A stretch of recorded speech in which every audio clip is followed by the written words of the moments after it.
جمعے کے دن درود و سلام پڑھنے کی بڑی فضیلتیں، بڑی عظمتیں، بڑی برکتیں ہیں۔ قبل اس کے کہ گفتگو کا آغاز کیا جائے، ایک مرتبہ بلند آواز سے اپنے آقا و مولا صلی اللہ علیہ وآلہ وسلم کی بارگاہ میں درود و سلام کے نذرانے پیش کیجیے۔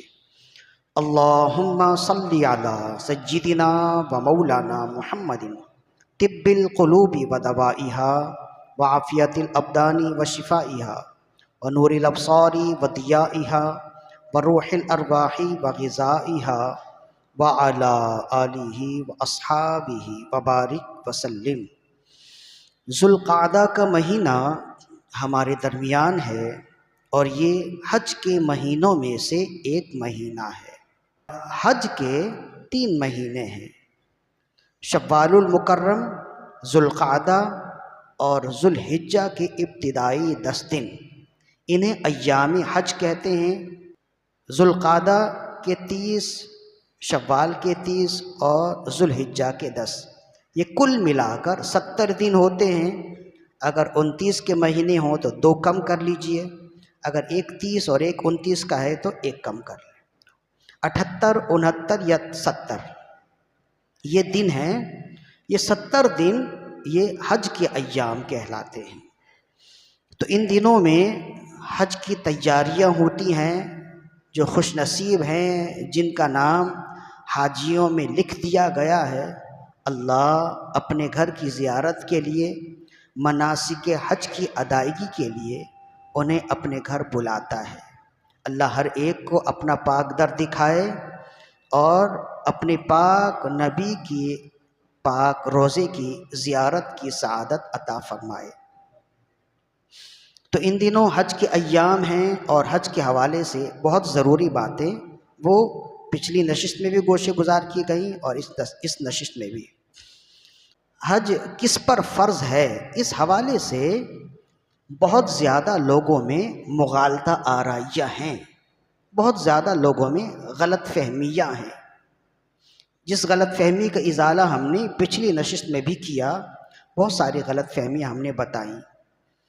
تو ابتداً یہ سمجھ جائیں کہ حج اس پر فرض ہے جس کے پاس کھا پی کر اور ان حج کے ایام میں جو قریباً 40 دن ہوتے ہیں، ان ایام میں ان کے گھر والوں کو کسی طرح کے نان و نفقہ کے حوالے سے کوئی تکلیف نہ ہو، اتنی رقم اگر اس کے پاس ہو کہ وہ وہاں جا کر بآسانی آ سکتا ہے تو اس پر حج فرض ہے۔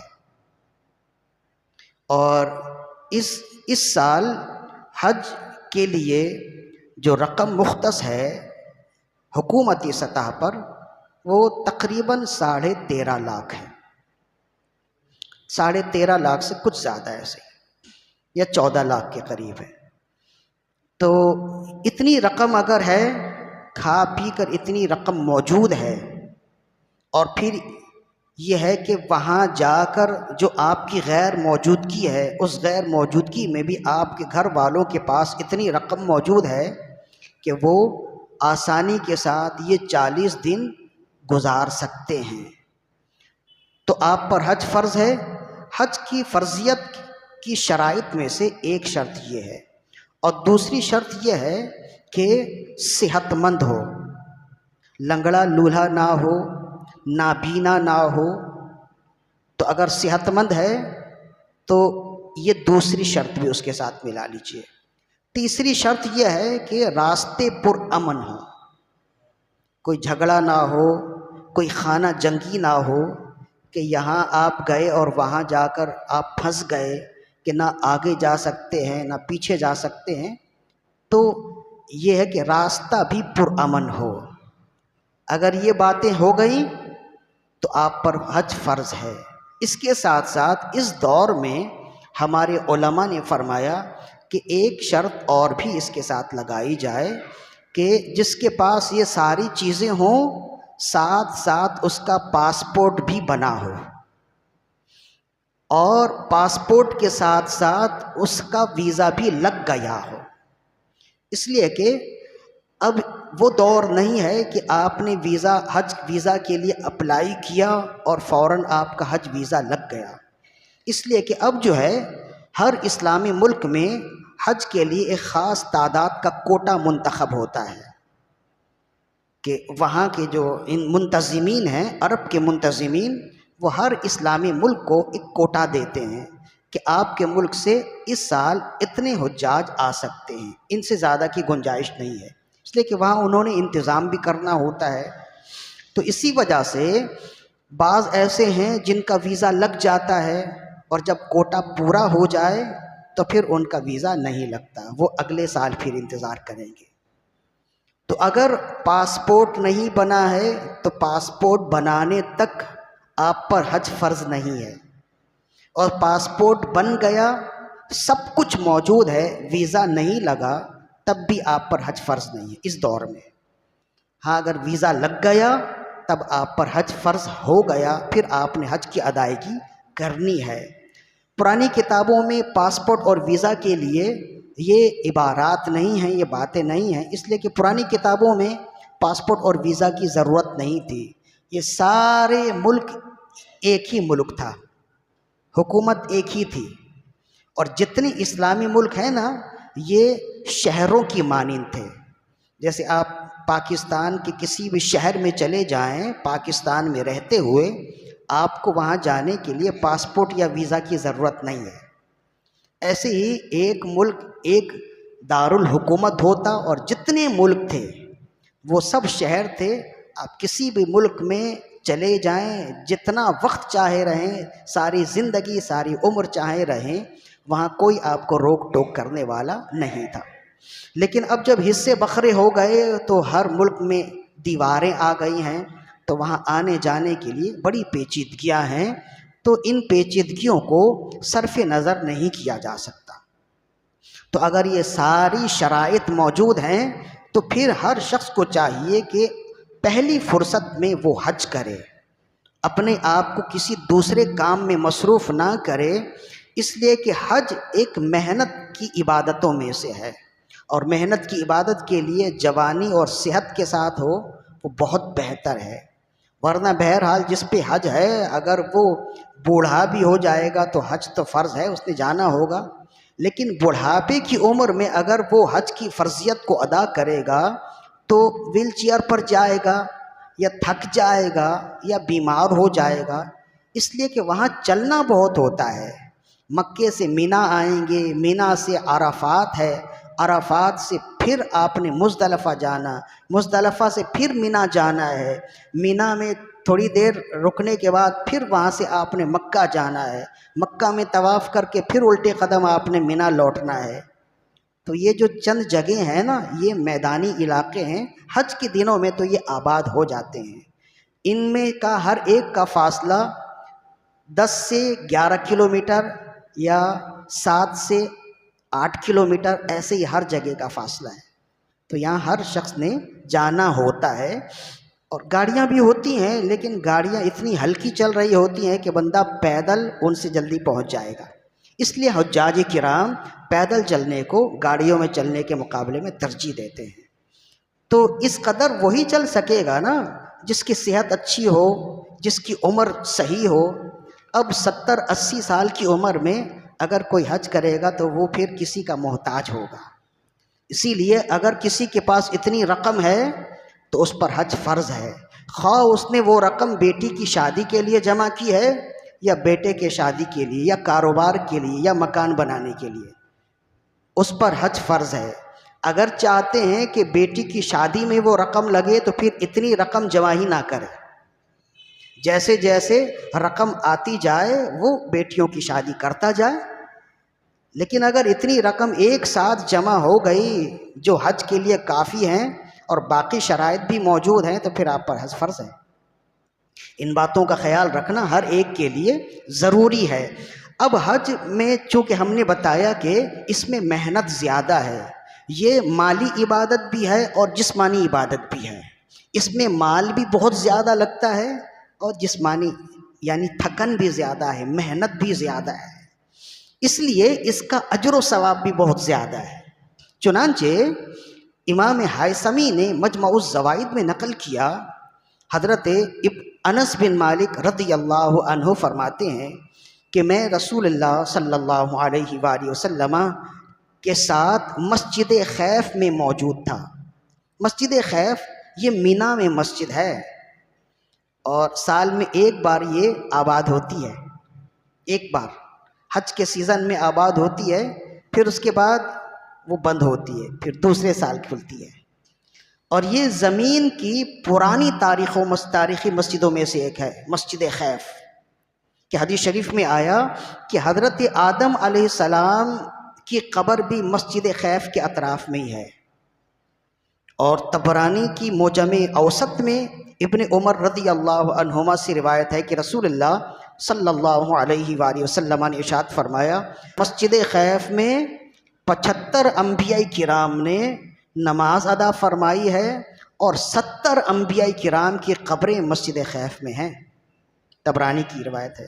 تو کتنی پرانی مسجد ہے، تاریخی مسجد ہے، وہ آج بھی ہے ایسے ہی۔ تو وہاں لوگ جاتے ہیں جہاں اس قدر کثرت سے انبیاء نے نماز پڑھی، وہاں اگر کسی کو ایک سجدہ مل جائے تو بہت بڑی سعادت ہے۔ تو وہاں لوگ نماز پڑھتے ہیں، وقت گزارتے ہیں۔ تو رسول اللہ صلی اللہ علیہ وآلہ وسلم مسجد خیف میں موجود ہیں، غالباً یہ حج کا ہی موقع ہوگا۔ تو آپ کی خدمت میں ایک صحابی حاضر خدمت ہوئے اور ہاتھ باندھ کر کھڑے ہو گئے، عرض کرنے لگے، یا رسول اللہ صلی اللہ علیہ وآلہ وسلم میں کچھ پوچھنا چاہتا تھا آپ سے۔ تو آپ ان کی طرف دیکھے اور آپ مسکرائے۔ آپ نے فرمایا کہ تم جو پوچھنا چاہتے ہو تم بتاؤ گے یا میں خود ہی بتاؤں؟ تو عرض کرنے لگے، یا رسول اللہ صلی اللہ علیہ وسلم اگر آپ خود ہی بتا دیں میرا ایمان مزید تازہ ہو جائے گا، مزید بڑھ جائے گا۔ یہاں بات یہ ہے کہ اگر ہم کہیں کہ رسول اللہ صلی اللہ علیہ وآلہ وسلم کو غیب کا علم تھا، دل کی بات جانتے تھے، تو لوگ کہیں کہ اس سے ایمان کم ہو جاتا ہے، جبکہ حال یہ ہے حدیث شریف میں تو یہ ہے کہ رسول اللہ جس کو غیب کی خبریں بتائیں تو صحابہ کے ایمان بڑھتا تھا۔ تو عقیدہ وہی ہے جو عقیدہ اہل سنت ہے، اس کو ہمیشہ یاد رکھیے۔ عقیدہ اہل سنت قرآن و سنت کے ہرگز خلاف نہیں ہے، اور اس پر بڑے دلائل ہیں۔ جب عقائد پر گفتگو ہوتی ہے تو ہم انتہائی دلائل کے ساتھ اپنا موقف بیان کرتے ہیں۔ تو عرض کیا، رسول اللہ صلی اللہ علیہ وسلم اگر آپ خود ہی ارشاد فرمائیں تو میرا ایمان بڑھ جائے گا۔ تو آپ نے فرمایا ٹھیک ہے بیٹھو۔ پھر وہ بیٹھے۔ آپ نے فرمایا تم آئے اس وجہ سے کہ تم مجھ سے پوچھو کہ یا رسول اللہ یہ ارشاد فرمائیں کوئی شخص اپنے گھر سے چلے حج کے ارادے سے تو اسے کیا نیکی ملے گی، اور جب وہ گھر سے حج کے ارادے سے چلے پھر وہ طواف کر لے تو اسے کیا نیکی ملے گی، پھر وہ طواف کرنے کے بعد مینا جائے اسے کیا نیکی ملے گی، طواف کرنے کے بعد پھر وہ سعی کرے تو اسے کیا نیکی ملے گی، سعی کرنے کے بعد جب وہ مینا جائے اسے کیا نیکی ملے گی، مینا سے جب وہ عرفات جائے اسے کیا نیکی ملے گی، عرفات سے دوبارہ وہ مزدلفہ جائے، عرفات سے وہ مزدلفہ جائے اسے کیا نیکی ملے گی، پھر وہ مزدلفہ سے مینا آئے اسے کیا نیکی ملے گی، وہاں جمرات کو کنکر مارے اسے کیا نیکی ملے گی، پھر وہ قربانی کرے اسے کیا نیکی ملے گی، پھر وہ قربانی کے بعد اپنے بال ترشوا لے اسے کیا نیکی ملے گی۔ تو یہ پورا جو ہے نا انہوں نے حج کے مناسک بھی بتا دیے کہ حج میں کیا کیا کرنا ہے۔ مینا ایک ایسی جگہ ہے کہ حج کا آغاز بھی یہاں سے ہوتا ہے اور حج کا انجام بھی یہیں سے ہوتا ہے، اور حج کے مناسک میں حاجی سب سے زیادہ مینا میں ہی قیام کرتا ہے، تقریباً 3 سے 4 دنوں کا قیام ہوتا ہے مینا میں۔ تو یہ بات جب رسول اللہ صلی اللہ علیہ وآلہ وسلم نے خود بیان فرمائی تو عرض کرنے لگے، یا رسول اللہ صلی اللہ علیہ وسلم آپ نے جو میرا سوال بیان فرمایا بعین ہی میرے دل میں یہی باتیں تھیں، میں یہی آپ سے پوچھنا چاہتا تھا۔ تو پھر آپ نے ارشاد فرمایا کہ جب تم اپنے گھر سے چلے اور حج کے ارادے سے نکلے اور بیت اللہ تک پہنچے تو تمہارے قدم، تمہاری سواری کے ایک ایک قدم کے بدلے ایک ایک نیکی لکھی جائے گی، ایک گناہ مٹا دیے جائیں گے اور ایک درجات بلند کر دیے جائیں گے۔ فرمایا جب تم یہاں آئے اور تم نے طواف کیا، طواف قدوم جسے کہتے ہیں، طواف کیا، اور طواف کرنے کے بعد جب تم نے مقام ابراہیم کے پاس 2 رکعت نماز پڑھ لی تو اللہ تعالیٰ کی جانب سے تمہیں اولاد اسماعیل میں سے ایک غلام آزاد کرنے کا ثواب ملے گا۔ پھر فرمایا پھر جب تم طواف کرنے کے بعد، نماز پڑھنے کے بعد صفا و مروہ کی سعی کرو تو 7 چکر لگائے تو ایک چکر کے بدلے میں 10 غلام آزاد کرنے کا ثواب ملے گا، 7 چکر میں 70 غلام آزاد کرنے کا ثواب پاؤ گے۔ پھر فرمایا پھر جب تم مینا جاؤ اور وہاں جا کر قیام کرو، اور مینا سے جب تم عرفات جاؤ، فرمایا جب تم عرفات جاؤ اور وہاں جا کر دعا کرو تو اللہ فرشتوں سے کہتا ہے کہ اے میرے فرشتوں دیکھو، یہ دور دراز سے میرے چاہنے والے فقط میری محبت میں آئے ہیں، ایک جیسی آواز ہے، ایک جیسا لباس ہے، ایک جیسا حال ہے، بال بکھرے ہوئے ہیں، پراگندہ ہیں اور دستے سوال دراز کیے ہوئے ہیں، یہ مجھ سے طلب کر رہے ہیں، تو اے میرے فرشتوں تم گواہ ہو جاؤ، یہاں جتنے لوگ ہیں میں نے سب کو بخش دیا ہے۔ فرمایا جب تم وہاں سے عرفات جا کر وہاں وقوف کرتے ہو، عرفات میں، مقام عرفات میں وقوف کرنا، وقوف کا مطلب ہوتا ہے ٹھہرنا، ایک لمحہ کے لیے بھی حاجی کے لیے عرفات کے مقام پر ٹھہرنا یہ فرض ہے۔ اگر وہ ایک لمحہ کے لیے بھی نہیں ٹھہرے گا اور اس کا وقت شروع ہوتا ہے 9 ذوالحجہ کے زوال سے 10 ذوالحجہ کے فجر سے پہلے پہلے، کافی وقت ہوتا ہے، اس وقت میں حاجی کے لیے ضروری ہے کہ وہ بھلے ایک لمحہ کے لیے بھی وہاں ٹھہرے ضرور، پھر وہاں سے گزرے، اگر نہ ٹھہرا اس کا حج نہیں ہوگا۔ فرمایا الحج العرفہ، حج عرفہ کا نام ہے۔ فرمایا اگر کوئی بے ہوش بھی ہے نا تو بے ہوشی کی حالت میں ہی لے کے چلے جاؤ، اسے کندھے پہ اٹھا کے لے جاؤ، وہاں سے گزار دو اسے، سو رہا ہے اٹھتا ہی نہیں ہے تو اسی حالت میں اسے لے کر چلے جاؤ، وہاں سے گزارنا لازمی ہے، اگر نہ گزارے تو حج نہیں ہوگا، پھر اگلے سال دوبارہ سے اس نے حج کرنا پڑے گا۔ اس لیے وقوف عرفہ جو ہے نا انتہائی اہم ہے، چونکہ یہ انتہائی اہم ہے تو اس کا ثواب بھی بہت زیادہ ہے۔ تو فرمایا کہ جب تم عرفات کے میدان میں آؤ اور دعائیں کرو تو اللہ فرماتا ہے کہ میں نے تمہیں بخش دیا، اور تم جس کی بخشش کے لیے دعا کرو گے میں نے اسے بھی بخش دیا۔ فرمایا پھر جب تم مزدلفہ جاؤ اور مزدلفہ میں جا کر دعائیں کرو تو اللہ فرماتا ہے کہ میدان عرفات میں نے اپنے حقوق معاف کر دیے تھے، اور میدان مزدلفہ میں نے بندوں کے حقوق بھی معاف کر دیے ہیں۔ فرمایا پھر تم مزدلفہ سے مینا آؤ، مینا آنے کے بعد حاجی کے لیے سب سے پہلا کام یہ ہے کہ وہ شیطان کو کنکر مارے، سب سے پہلے شیطان کو، بڑے شیطان کو کنکر مارے۔ فرمایا جب تم میدان مینا میں آ کر شیطان کو کنکر مارو تو ایک کنکر کے بدلے میں ایک نیکی پاؤ گے، اور ایک درجات بلند ہوں گے اور ایک گناہ معاف ہوں گے۔ فرمایا کنکر مارنے کے بعد جب تم قربانی کرو تو قربانی کے ہر بال کے بدلے میں ایک نیکی پاؤ گے اور ایک گناہ بخش دیے جائیں گے، اور جب قربانی کرنے کے بعد تم بال ترشواؤ تو تمہارے ہر بال کے بدلے میں ایک نیکی اور ایک گناہ معاف کر دیے جائیں گے۔ اور اس کے بعد بال ترشوانے کے بعد پھر تم مینا سے مکہ جاؤ گے اور وہاں مکہ جا کے طواف زیارت کرو گے، جو فرض ہے، طواف زیارت بھی فرض ہے، اس کے بغیر حج نہیں ہوگا۔ طواف زیارت کر کے جب تم مینا لوٹو تو فرشتے تمہاری پیٹھ پر تھپ تھپاتے ہیں اور کہتے ہیں کہ کامیابی کے ساتھ لوٹ جاؤ، آج کے دن تم ایسے ہو گئے جیسے ابھی پیدا ہوئے تھے، اب نئے سرے سے عمل کرو، اللہ نے تمہاری ساری خطائیں درگزر کر دی ہیں، معاف کر دی ہیں، تم نئے سرے سے اب اپنی زندگی کا آغاز کرو، اچھائیوں کے ساتھ اپنی زندگی کا آغاز کرو۔ تو کہتے ہیں یہ ثواب ہے جو تم پوچھنے آئے تھے جس کا جواب میں نے دے دیا ہے۔ تو اس حدیث میں رسول اللہ صلی اللہ علیہ وآلہ وسلم نے حج کا ثواب اور حج کے ایک ایک رکن کا ثواب الگ الگ بیان کیا۔ ایک بات، اور دوسری بات یہ ہے کہ آپ نے دل کا حال بھی بیان کیا، تو اس سے اعمال کی اصلاح بھی ہو گئی، عقیدے کی اصلاح بھی ہو گئی۔ جو اہل سنت و جماعت کا عقیدہ ہے کہ ہمارا عقیدہ یہ نہیں ہے کہ رسول اللہ صلی اللہ علیہ وآلہ وسلم کو دیوار کے پیچھے کا بھی علم نہیں ہے، یہ ان کا عقیدہ ہو سکتا ہے جن کے خود کا عقیدہ کمزور ہے۔ ہمارا عقیدہ تو یہ ہے کہ رسول اللہ صلی اللہ علیہ وسلم آج بھی اپنی امت کے حال سے واقف ہیں۔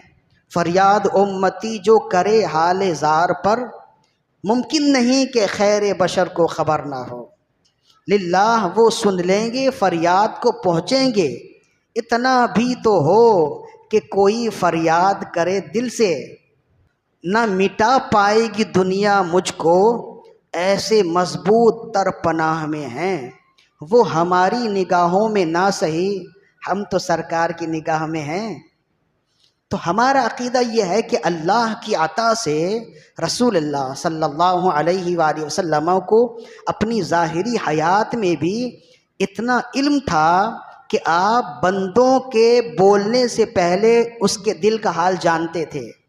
اور آج بھی حال یہ ہے، علماء نے فرمایا کہ جب کوئی شخص روضہ رسول پر حاضری دیتا ہے نا، اس سے پہلے کہ وہ سلام کرے رسول اللہ خود اس کا نام لے کر سلام کرتے ہیں، اس لیے کہ پہلے سلام کرنے میں نیکی زیادہ ہے نا، اور عاجزی بھی زیادہ ہے۔ تو رسول اللہ صلی اللہ علیہ وآلہ وسلم سے بڑھ کر نیکیوں کا طلبگار کوئی نہیں ہے، اور آپ سے زیادہ بڑھ کر عاجزی کرنے والا بھی کوئی نہیں ہے۔ تو ہمارا عقیدہ تو یہ ہے۔ اسی مضمون کی ایک اور حدیث ہے جامع ترمذی کی، حضرت وابصہ بن معبد رضی اللہ عنہ حاضر خدمت ہوئے اور عرض کیا رسول اللہ میں ایک بات آپ سے پوچھنا چاہتا ہوں۔ آپ نے فرمایا تم بتاؤ گے یا میں خود ہی بتاؤں؟ وہی آپ نے فرمایا۔ تو عرض کیا رسول اللہ اگر آپ خود ہی بتا دیں گے میرا ایمان بڑھ جائے گا۔ آپ نے فرمایا تم آئے ہو یہ پوچھنے کے لیے کہ نیکی کیا ہے اور گناہ کیا ہے، تو میں تمہیں بتاتا ہوں۔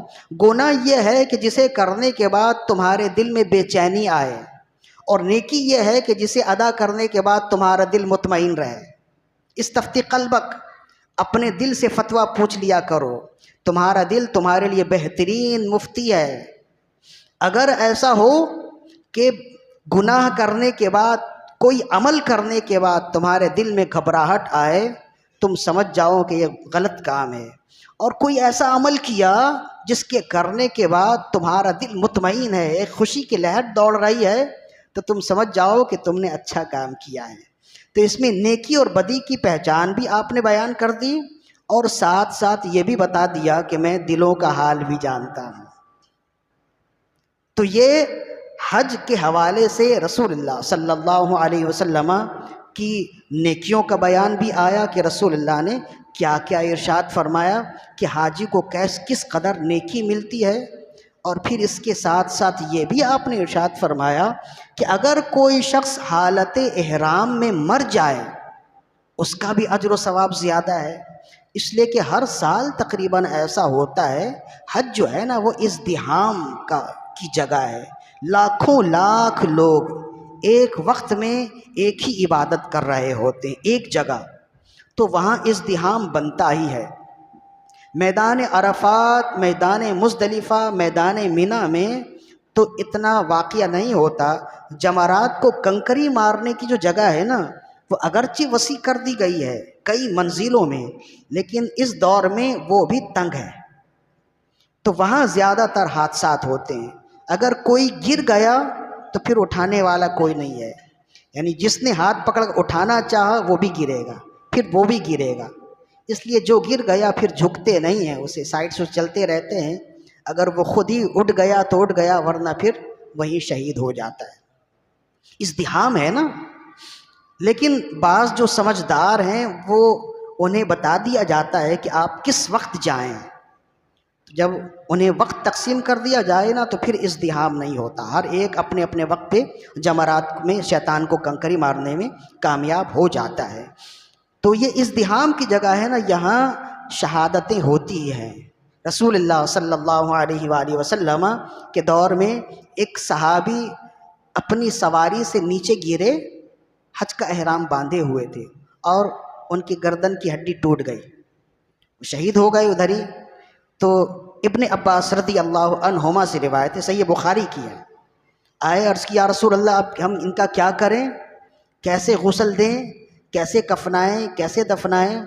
آپ نے فرمایا کہ اغسلوہ بماء وسدر وکفنوہ بثوبین ولا تخمروا رأسہ فإنہ یبعث یوم القیامت ملبیا، او کما قال۔ فرمایا پانی اور بیری کے پتے سے انہیں نہلاؤ، اور ان کا یہ احرام اتارنا نہیں، اسی احرام کو کفن بنا کر انہیں کفناؤ۔ اور دیکھو حاجی جو ہوتا ہے نا، اس کا سر کھلا ہوتا ہے، سر ڈھانکنے کی اجازت نہیں ہوتی ہے، تو ان کا سر بھی نہیں ڈھانکنا۔ یہ حاجی زندے میں بھی تھے، مردہ میں بھی ہیں۔ سر نہ ڈھانکو، ولا تخمروا رأسہ، سر نہ ڈھانکو، خوشبو بھی نہ لگاؤ۔ فإنہ یبعث یوم القیامت ملبیا، یہ جب قیامت کے دن اٹھیں گے تو یوں ہی تلبیہ پڑھتے ہوئے اٹھیں گے۔ تلبیہ تو سمجھتے ہیں نا، لبیک اللہم لبیک، اسے تلبیہ کہتے ہیں۔ تو اس میں بتایا کہ حاجی اگر حالت احرام میں مر جائے تو قیامت تک کے لیے وہ حاجی ہی ہوتا ہے۔ اور کتنی بڑی سعادت ہے کہ عام لوگ جب اٹھیں گے نا تو وہ نہ جانے کس کس حالت میں اٹھیں، لیکن حاجی اگر حج کے مناسک کی ادائیگی کے ساتھ ہی اس کی شہادت ہوئی ہے تو قیامت میں جب وہ اٹھے گا تو اسی حالت میں اٹھے گا۔ وہ بڑا مکرم ہوتا ہے، بڑا معظم ہوتا ہے۔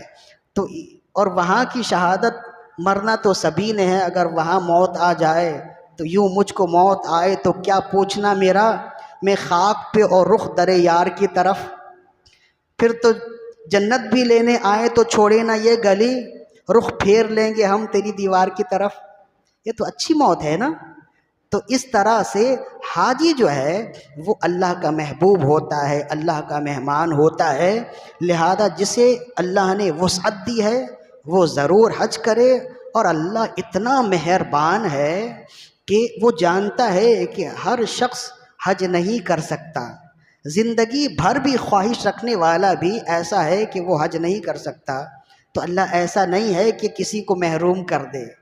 جو مالدار ہیں اللہ نے فرمایا وہ حج کر لیں، اور جو مالدار نہیں ہیں انہیں ایسے کئی اعمال بتائے جس کے بدلے میں اسے حج و عمرے کا ثواب ملتا ہے۔ ایسا نہیں ہے، اللہ نے غریبوں کا خیال ہر طرف رکھا ہے۔ اور اگر اس پر لکھنا چاہوں نا تو کئی صفحات پہ کتابیں مرتب ہو جائیں کہ ایسے کتنے اعمال ہیں جو احادیث میں ہیں جس سے حج و عمرے کا ثواب ملتا ہے۔ چند ایک بتا دیتے ہیں تاکہ یہ حج کے ایام ہیں تو آپ بھی وہ اعمال کریں تو انشاءاللہ حج و عمرے کا ثواب ملے گا نا۔ جا نہیں سکتے تو ثواب تو لے سکتے ہیں۔ امام غزالی رحمہ اللہ نے لکھا کہ اگر کوئی شخص جمعے کی نماز پڑھے اور جمعے کی نماز کے بعد مسجد میں ہی بیٹھ جائے، ذکر و اذکار کرتا رہے، عصر کا وقت ہو عصر کی نماز بھی پڑھ لے، ذکر و اذکار کرے، قرآن پڑھتا رہے، پھر مغرب کی نماز باجماعت پڑھنے کے بعد مسجد سے نکلے، کتب اللہ لہ حجۃ و عمرۃ، اللہ تعالیٰ اسے ایک حج اور ایک عمرے کا ثواب عطا فرمائے گا۔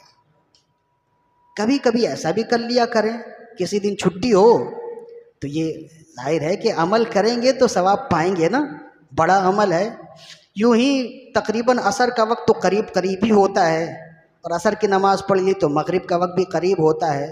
کبھی اللہ تعالیٰ توفیق دے تو اس طرح سے بھی کیجئے، ایک حج اور ایک عمرے کا ثواب ملے گا۔ ایک حدیث امام طبرانی نے لکھا، ابن عمر رضی اللہ عنہما فرماتے ہیں کہ کوئی شخص اپنے بھائی کی حاجت پوری کرنے کے لیے چلا تو ہر قدم پر اسے ایک نیکی ملتی ہے، اور فرشتے اس کے لیے دعائے مغفرت کرتے ہیں، اور جب وہ اپنے بھائی کی حاجت پوری کر کے لوٹتا ہے تو اللہ کی بارگاہ سے اسے ایک حج کا ثواب ملتا ہے۔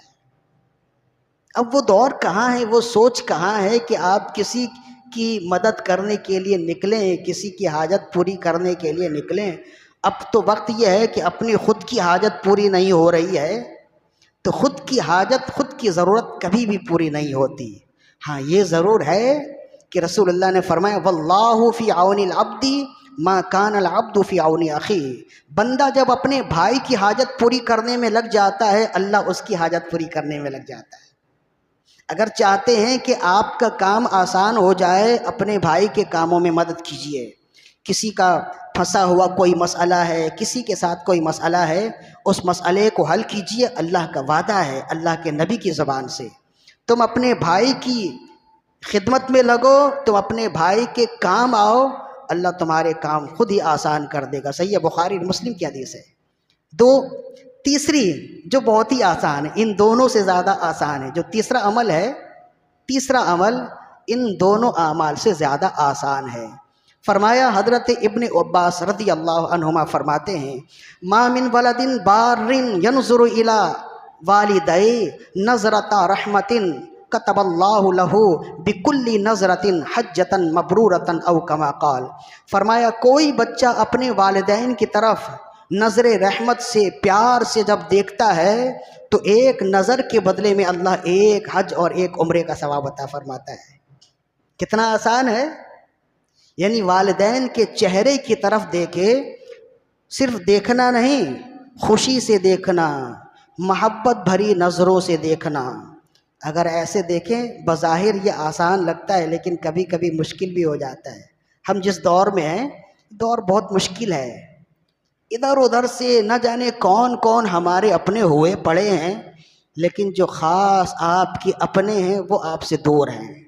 میں اکثر و بیشتر کہتا ہوں اس دور میں جس نے فرائض ادا کیے، حرام اور حلال کی تمیز کی اور اپنے خونی رشتہ داروں کو، خاندان والوں کو جوڑ کے رکھا، وہ اللہ کا ولی ہے اس دور میں۔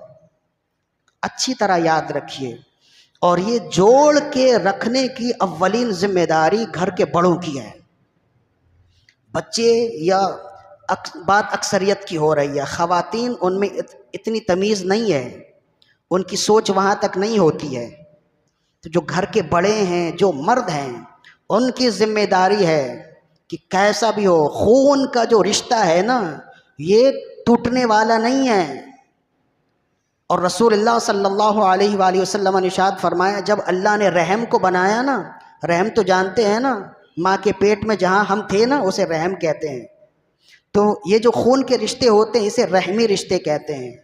رسول اللہ صلی اللہ علیہ وسلم نے ارشاد فرمایا جب اللہ نے رحم کو بنایا تو فرمایا تو گواہ رہنا، جو تجھے جوڑے گا میں اسے جوڑوں گا، جو تجھے توڑے گا میں اسے توڑوں گا۔ تو اپنے خونی رشتہ داروں کو توڑ کر تم کبھی خوش نہیں رہ سکتے، انہیں جوڑنے کی کوشش کیجیے۔ میں نے تھوڑی سختی اس وجہ سے کی ہے، اس زمانے میں غیر اپنے ہوئے پڑے ہیں، اپنے غیر ہوئے ہیں، کسی کو کوئی ہوش ہی نہیں ہے، وہ سمجھتا ہے کہ مجھے ان کی ضرورت ہی نہیں ہے، لیکن یقین جانیے ایک وقت ایسا آتا ہے کہ وہ محتاج ہو جاتا ہے اور اس کی ضرورت اس کے خاندان والے ہی پورے کرتے ہیں۔ جنہیں وہ منہ نہیں لگاتا تھا وہ بھائی اس کی ضرورت پوری کرنے کے لیے آتا ہے۔ ہم نے دیکھا ہے کہ مرتے وقت جو اسے منہ نہیں لگاتا تھا وہی بھائی، وہی بھتیجا اس کے منہ میں پانی ڈال رہا ہوتا ہے، پانی چمچ بھر کر اس کے منہ میں پانی ڈال رہا ہوتا ہے۔ تو یہ اللہ کی تخلیق ہے، اور یہ گھر والوں کو جوڑ کے رکھنا یہ بڑوں کی ذمہ داری ہے چھوٹوں سے زیادہ، اس لیے کہ چھوٹے بے عقل ہیں۔ خواتین میں اتنی عقل، اتنی دور اندیشی نہیں ہوتی ہے، مردوں میں ہونی چاہیے۔ اس بات کو یاد رکھیے، جو جوڑے گا اس دور میں وہ اللہ کا ولی ہوگا۔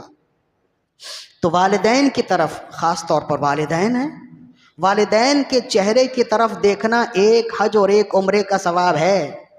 تو ابھی گھر جائیں نا تو والدین کو دیکھیں، محبت بھری نظروں سے دیکھیں، بلکہ یہ اپنی عادت بنائیں کہ ان کی دست بوسی کیا کریں۔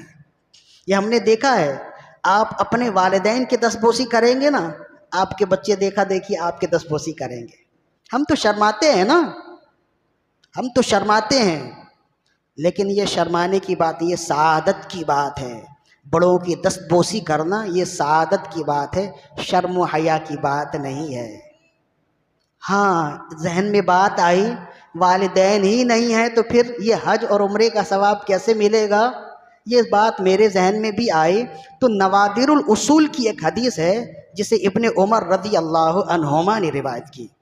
رسول اللہ صلی اللہ علیہ وآلہ وسلم نے ارشاد فرمایا، من زار قبر والدی او احدہما احتسابا کان کعدل حجۃ و عمرۃ ومن کان زوارا لہما زارت الملائکۃ قبرہ او کما قال۔ فرمایا جو والدین میں سے دونوں یا کسی ایک کی قبر کی زیارت کرے اسے بھی ایک حج اور ایک عمرے کا ثواب ملے گا، اور جو کثرت سے والدین کی قبروں کی زیارت کرنے والا ہوگا اس کی موت کے بعد فرشتے اس کی قبر کی زیارت کریں گے۔ کتنی بڑی سعادت ہے۔ اس دور میں اپنوں کی قبروں کی زیارت کرنا بہت زیادہ اہم بھی ہے، اس لیے کہ کئی مہینے اگر آپ چھوڑ دیں بسا اوقات قبریں قبضہ ہو جاتی ہیں۔ آپ کی قبر، آپ کے اپنوں کی قبر میں کوئی اور اپنی میت ڈال کر چلا جاتا ہے، یہ گھورک دھندا ہے۔ اس پر انشاءاللہ ہم پھر کبھی گفتگو کریں گے۔ تو یہ حج اور عمرے کے ثواب ملنے والے چند اعمال ہیں۔ پہلا ایک اختصاراً دہرا دیتے ہیں، پہلا جمعے کی نماز پڑھ لیں، پھر مسجد میں بیٹھیں، عصر پڑھ لیں، مغرب پڑھ کے گھر جائیں، ایک حج اور ایک عمرے کا ثواب ملے گا۔ دوسرا، اپنے بھائی کی حاجت پوری کرنے کے لیے اپنے گھر سے نکلیں، کوئی اور کام نہ ہو، بس یہ ہو کہ فلاں کا کام کچھ پھنسا ہے، اٹکا ہے، میرے جانے سے اس کا کام حل ہو جائے گا۔ اس کام سے آپ گئے، واپس آئیں گے، آپ کو ایک حج اور ایک عمرے کا ثواب ملے گا۔ تیسرا، والدین کے چہرے کی زیارت کریں تو ایک حج اور ایک عمرے کا ثواب ملے گا۔ ہنس کے زیارت کریں، خوشی سے زیارت کریں، گرم نگاہوں سے نہیں۔ جو ہنس کے والدین کے چہرے کی زیارت کرے ایک حج اور ایک عمرے کا ثواب ملے گا۔ اس کے علاوہ اگر والدین اس دنیا سے گزر گئے ہیں تو کوئی والدین کی قبروں کی زیارت کرے تو اللہ تعالیٰ اس زیارت کے بدلے میں اسے ایک حج اور ایک عمرے کا ثواب عطا فرمائے گا۔ اور والدین کی قبروں کی زیارت یا کسی کی بھی قبر کی زیارت کے لیے سب سے بہترین وقت جمعے کا ہے، اور جمعے کے دن فجر کی نماز کے بعد جانا یہ سب سے بہترین وقت ہے۔ اللہ تعالیٰ سے دعا ہے کہ رب عز و جل ہماری آج کی حاضری اپنی بارگاہ میں قبول و مقبول فرمائے، ہر ایک کو حج بیت اللہ کی سعادت اور با ادب روضہ رسول کی حاضری کی سعادت عطا فرمائے۔ وما علینا الا البلاغ المبین۔